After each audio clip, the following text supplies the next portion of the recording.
안녕하세요. 크립토TV입니다. 이번 시간에는 코인 호재들이 최근 좀 많아지고 있죠. 그런데 호재가 많아서 좀 더 불안한 측면도 있는 것 같습니다.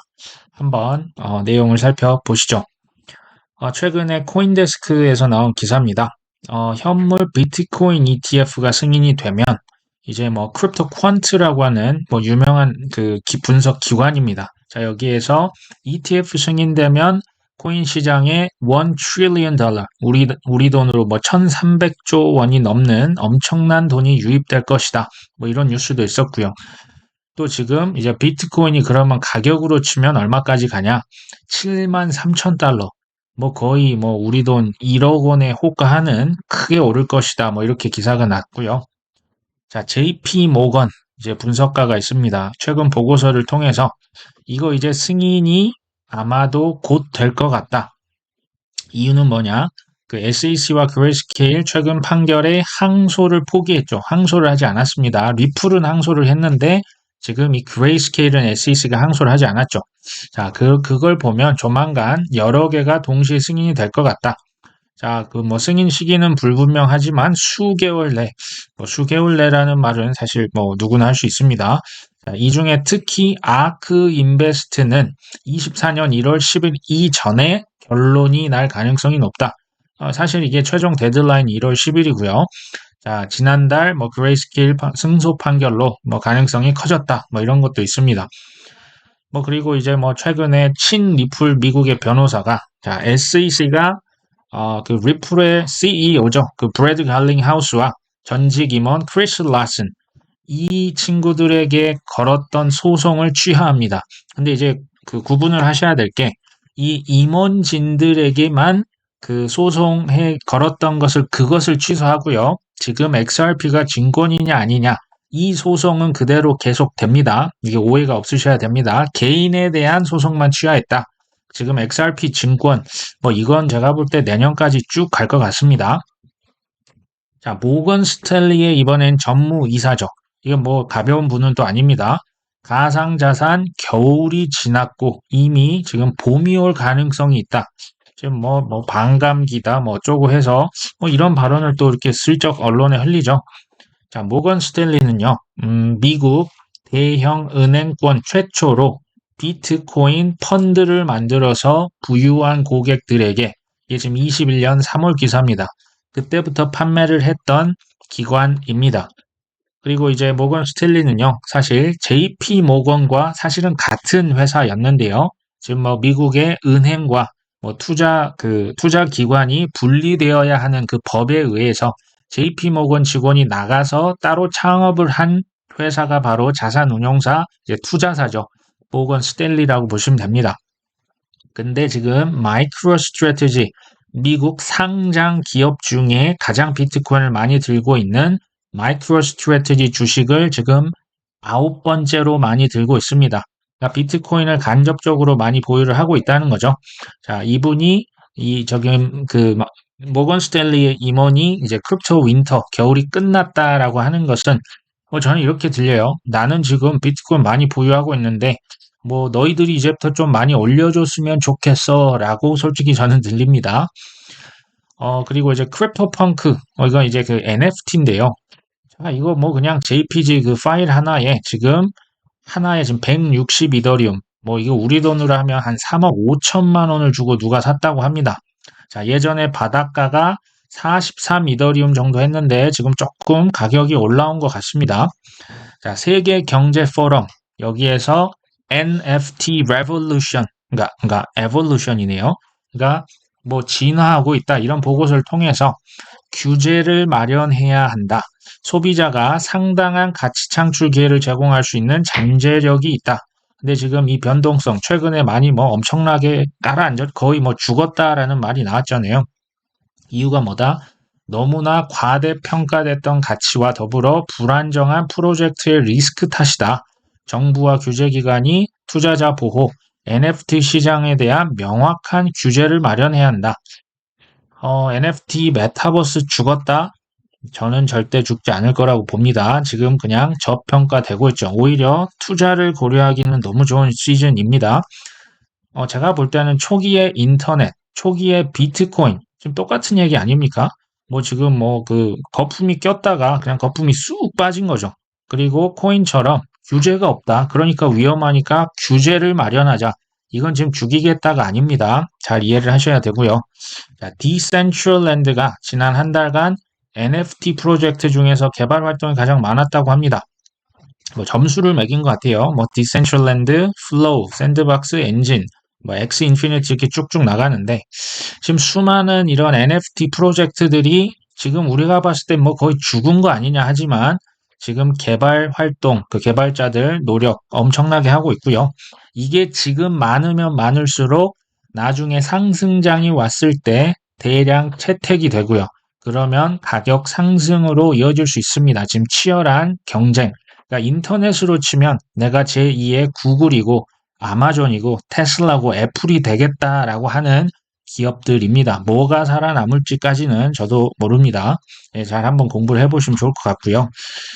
비트코인 현물 ETF 신청한 기업들 지금 많이 있지 않습니까? 근데 이 친구들이 대부분 지금 SEC에 이미 지금 신청서를 냈습니다. 근데 이걸 다시 수정본을 제출하고 있습니다.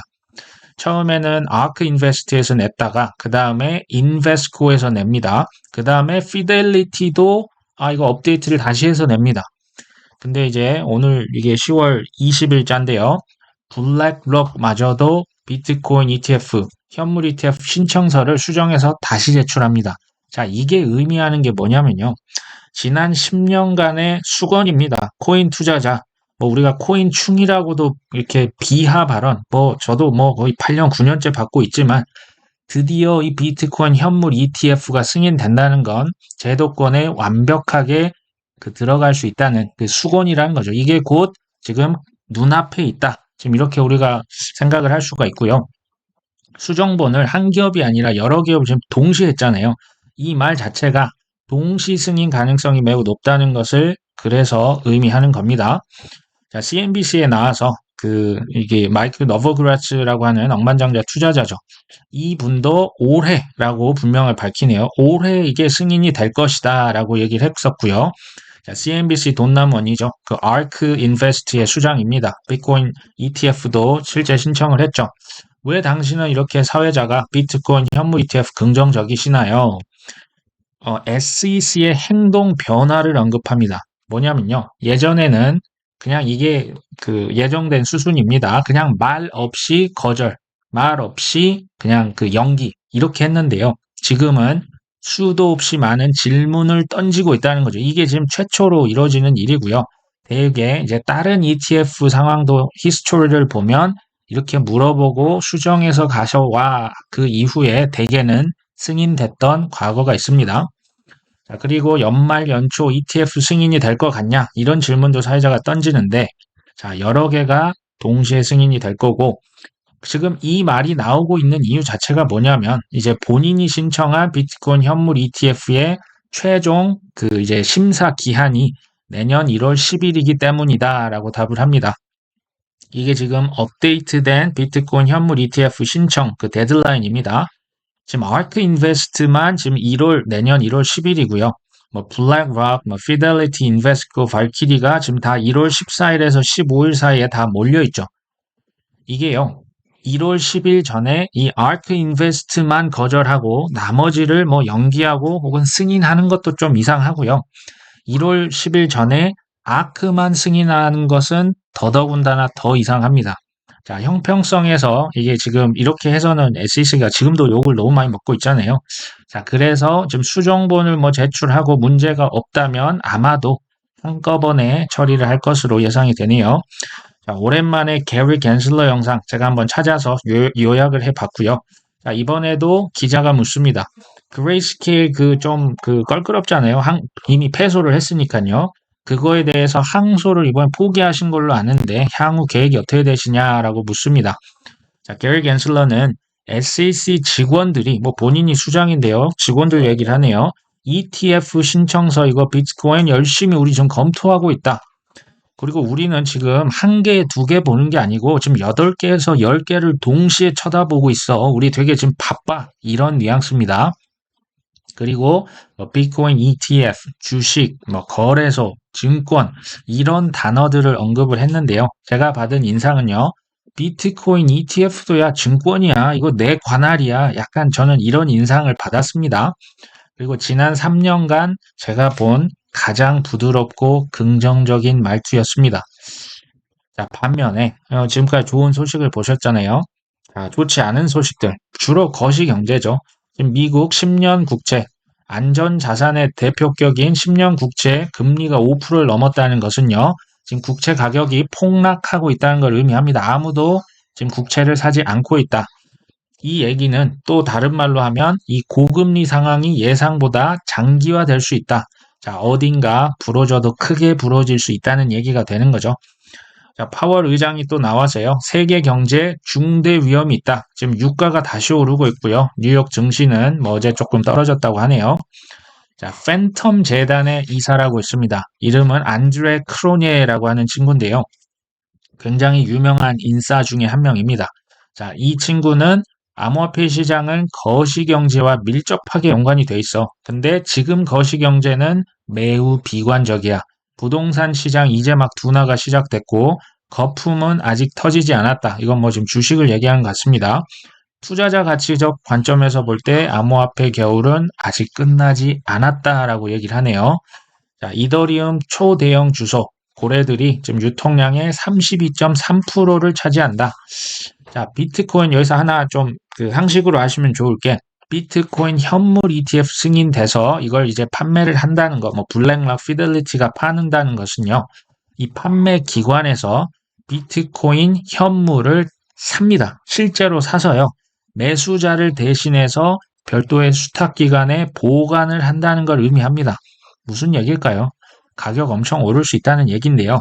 이건 좋죠. 근데 지금 이더리움도 그렇고요. 비트코인도 이 중앙화, 그러니까 소수의 몇 개 집단이 그냥 몽땅 다 들고 있다는 이 중앙화는 점점 더 심화될 수밖에 없다. 이거는 뭐 어쩔 수 없는 것 같아요.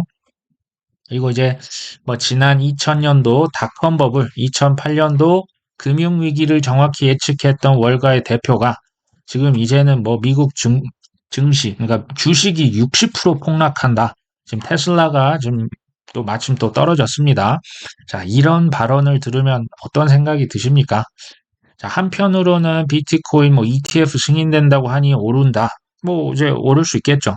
근데 그 옆에서는 또 불황이 온다. 뭐 공황이 온다. 그러면 이제 폭락할 수 있는 거잖아요. 정말 심각한 상황이 올 수도 있습니다. 자, 일반 투자자들 입장에서는 이거 뭐 어느 장단에 이 춤을 추라는 얘기냐 하실 수 있겠죠. 제 생각인데요. 이런저런 호재, 뭐 악재, 뭐 하루에도 수십 건, 수백 건씩 나옵니다. 근데 이제 중심을 잘 잡자. 이 중심은요, 사실, 그 어떤 다른 사람들이 뭐라고 하는 것도 다 내 스스로 필터해서 걸러 들으셔야 되고요. 내가 투자하고 있는 자산에 대한 확신이 있다면, 좀 덜 흔들릴 수 있다. 이런 얘기죠. 자, 불확실성의 시대잖아요. 현금 비중을 좀 늘릴 필요가 있다. 이것은 지금 뭐 주식이나 부동산 코인에 올인해 있는 것은 조금 위험할 수 있다라는 얘기를 제가 드리는 거고요. 중심을 또 잘 잡으려면 내가 지금 뭐 예를 들어 이더리움을 샀다. 왜 이더리움에 투자를 하셨을까요? 그 이유가 있습니다. 예를 들어 XRP에 투자를 했다. 그 이유가 있을 겁니다. 근데 그게 내 스스로에게 확실한 이유가 아니라 뭐 누가 뭐 영향력 있는 누가 유튜버가 뭐 누가 했다더라. 자, 이거는요. 중심을 잘 잡을 수가 없는 대표적인 이유입니다. 자, 이것을 분명하게 나만의 이유가 있으셔야 되고요. 목표 수익. 이건 뭐냐? 나 이 가격 되면 나 완전히 그냥 털고 뒤도 돌아보지 않고 나올 거야 라고 하는 코인의 가격 혹은 전체 수익을 얘기합니다. 이거 반드시 있으셔야 되고요. 자, 최고의 계획 그리고 최악 이 두 가지에 모두 대비가 되셨을까요? 최악이라고 하면 뭐 예를 들어 내가 지금 빚을 내는데 지금 이자가 점점 늘어서 내가 어떻게 파산이 될 수도 있잖아요. 실직의 위험성도 있습니다. 코인이 뭐 성공을 하면 좋은데 실패했을 때 내가 대비가 돼 있는지, 생활비는 내가 어떻게 벌어야 할지, 내 노후는 어떻게 해야 할지, 자, 이런 현금에 대한 계획들이 미리 생각을 해보는 것만으로도 저는 도움이 된다고 봅니다. 그리고 이제 갑자기 반등이나 폭락이 나오면 뭐 예를 드는 거죠. 반등이 나온다고 해도 내가 그러니까 손해라고 하면 팔지 않겠다. 이런 나만의 어떤 원칙들이 분명하게 있으셔야 합니다. 자, 그리고 폭락이 온다. 자, 예를 들면 내가 폭락이 왔어. 그러면 비트코인을 2천만 원 사겠다. 자, 이더리움을 500만 원을 사겠다. 이거를 아예 그냥 금액을 할당을 해놓는 거죠. 지금 나한테 예를 들어 3천만 원이 있으면 2천만 원은 뭐 살 거고 500만 원은 뭐 살 거고 미리 할당을 해놓는 겁니다. 자, 단타 계좌, 뭐 중장기 계좌, 뭐 이런 걸 이제 나눠서 쓰시는 분도 있을 것 같고요. 자, 25년, 6년이 되면 뭐 엄청나게 많이 오르면 내가 그 돈을 가지고 뭘 할까? 이것도 한번 미리 생각을 해보시면 좋을 것 같아요. 특히 뭐 예를 들어 10억이 있으면 이걸 뭐 부동산을 살지 아니면 이제 그 뭐 배당주, 주식에 투자하거나 부동산에 투자해서 월세를 받을지 이런 것도 한 번쯤 미리 행복한 상상을 해보시는 것도 좋을 것 같고요. 그런데 자, 계획이라고 하는 게 그렇게 우리가 쉽게 생각은 하지만 예를 들면 지금 정말 뭐 최고점 대비 마이너스 98%, 9% 떨어진 뭐 NFT 코인들, 뭐 그 저장성 코인, 파일 코인, 뭐 플로우 자, 이런 거 지금 대량 매수 가능하실까요? 이거 제가 그 사라고 지금 이렇게 뭐 등 떠미는 게 아니고요. 지금 그걸 가정하는 겁니다. 폭락이 오면 우리가 산다고 하는데 정말 어렵습니다. 정말 어렵고요. 아마도 반등이 나오면요. 우리가 거기서 분할 매도로 빠져나가는 대신에 또 포모가 일어날 가능성 매우 높습니다. 자, 목표 수익에 도달했다. 그러면 바로 뒤도 돌아보지 않고 나는 엑시트할 수 있는 나만의 가격 이거 반드시 있으셔야 됩니다. 그래야 겨우겨우 빠져나올 수 있을 겁니다. 그래도 어려우실 거예요. 자, 아마도 공황이 닥친다? 그러면요, 또 얼어붙겠죠. 사야 되는데, 이게 버튼에 손이 아마 잘, 이게 안 드실 거예요. 저도 마찬가지고요. 자, 성투는 쉽지 않죠. 매우 어렵기 때문에 미리 시나리오 계속 머릿속으로 굴려보고요.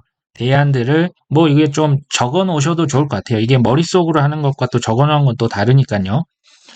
자, 마지막은요. 이게 좀 안타까운 사실 사진이지 않습니까? 아시안 게임에서 세레모니를 너무 일찍 해서 뒤에 대만 선수에게 1위 자리를 0.01초 차이로 뺏겼죠. 근데요, 저는 이 선수를 비난하고 싶은 생각은 없습니다. 아마도 이분은 인생에 잊을 수 없는 인생 교훈을 얻었을 거라 저는 확신합니다. 다음 아시안 게임, 다음 올림픽, 이분이 대충 준비할까요?